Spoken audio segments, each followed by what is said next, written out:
Assalamualaikum warahmatullahi ta'ala wabarakatuh. Bertemu kembali di channel The Cure Home Remedy. Dan saya Sheikh Muhammad Syafiqul Islam. Dan dalam video kali ini saya akan membahas topik yang sangat penting, yaitu cara meningkatkan kadar hemoglobin atau singkat HB. Penyebab gejala kekurangan hemoglobin, kadar hemoglobin normal pada pria dan wanita, serta meningkatkan kadar hemoglobin secara alami. Sebelum kita membahas cara meningkatkan kadar hemoglobin atau HB, mari kita memahami terlebih dahulu penyebab dan gejala kekurangan hemoglobin atau yang sering disebut anemia. Berikut ini penjelasan lebih detail hemoglobin, kadar normal hemoglobin, penyebab kekurangan hemoglobin atau anemia, dan masalah yang dapat timbul akibat anemia. Hemoglobin adalah protein yang terdapat dalam sel darah merah atau eritosit, yang berfungsi sebagai pengangkut oksigen dari paru-paru ke seluruh tubuh dan membawa kembali karbon dioksida dari tubuh ke paru-paru untuk dikeluarkan. Sel darah merah mengandung sekitar 270 juta molekul hemoglobin yang memberikan warna merah pada darah. Kadar normal hemoglobin dapat bervariasi atau bermacam-macam berdasarkan usia, jenis kelamin, dan kondisi kesehatan. Berikut ini adalah rentang kadar normal hemoglobin untuk dewasa. Pria 13,5 hingga 17,5 gram per desiliter darah. Untuk wanita 12 hingga 15,5 per desiliter darah. Penyebab kekurangan hemoglobin atau anemia. Anemia terjadi ketika kadar hemoglobin dalam darah berada di bawah rentang normal. Kekurangan hemoglobin atau anemia dapat disebabkan oleh berbagai faktor, antara lain kekurangan zat besi. Ini adalah penyebab anemia yang paling umum atau paling utama. Zat besi diperlukan untuk memproduksi atau produksi hemoglobin. Kekurangan zat besi dapat terjadi akibat diet yang rendah zat besi. Kehilangan darah misalnya karena menstruasi yang berat atau pendarahan gastrointestinal atau masalah penyerapan zat besi dalam tubuh. Kekurangan vitamin B12 atau asam folat. Vitamin B12 dan asam folat juga penting untuk membentuk sel darah merah.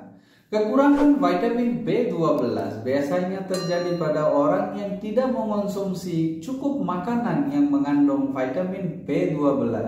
Misalnya pada vegetarian street atau masalah penyerapan vitamin B12 dalam saluran pencernaan.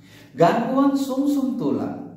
Produksi sel darah merah terjadi sumsum tulang. Jika terjadi gangguan pada sumsum tulang seperti anemia aplastik atau penyakit myelodysplasia, produksi sel darah merah bisa terganggu. Kehamilan. Selama kehamilan, kebutuhan tubuh akan zat besi meningkat dan kekurangan zat besi dapat menyebabkan anemia. Penyakit kronis, penyakit kronis, beberapa kondisi kronis seperti penyakit ginjal, rheumatoid arthritis, atau kanker dapat menyebabkan anemia karena pengaruhnya terhadap produksi sel darah merah. Kekurangan hemoglobin bisa menyebabkan masalah seperti kekurangan hemoglobin atau anemia dapat menyebabkan berbagai masalah atau bermacam-macam masalah kesehatan karena sel darah merah yang kurang menyebabkan pasokan oksigen yang kurang untuk sel-sel dan organ tubuh.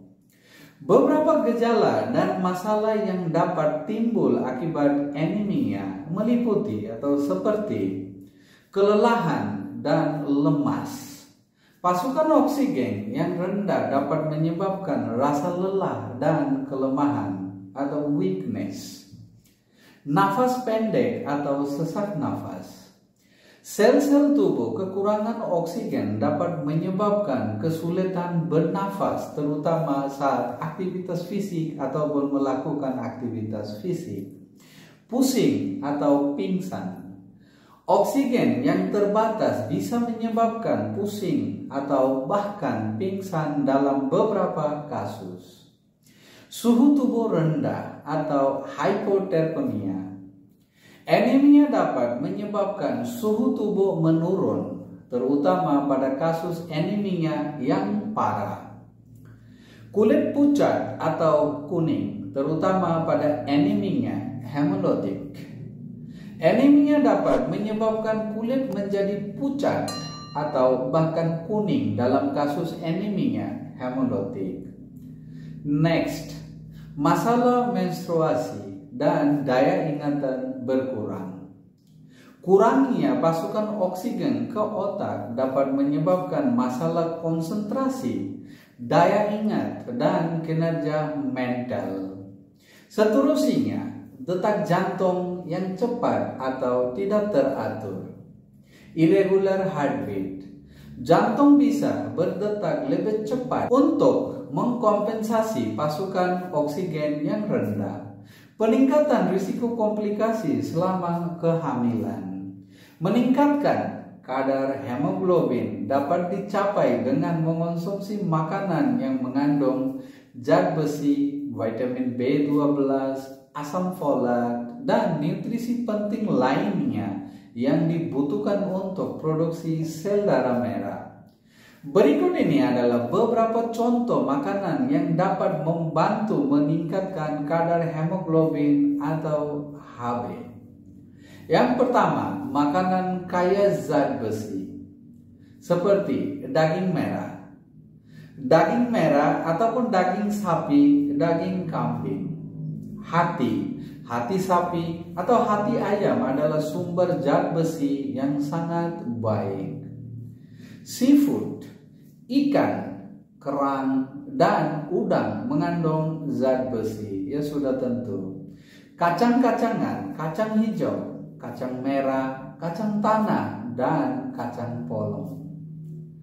Tahu dan tempe, iya, sumber zat besi yang baik untuk vegetarian. Untuk vegetarian, sayuran berdaun hijau gelap, bayam, kangkung, dan daun ketela pohon.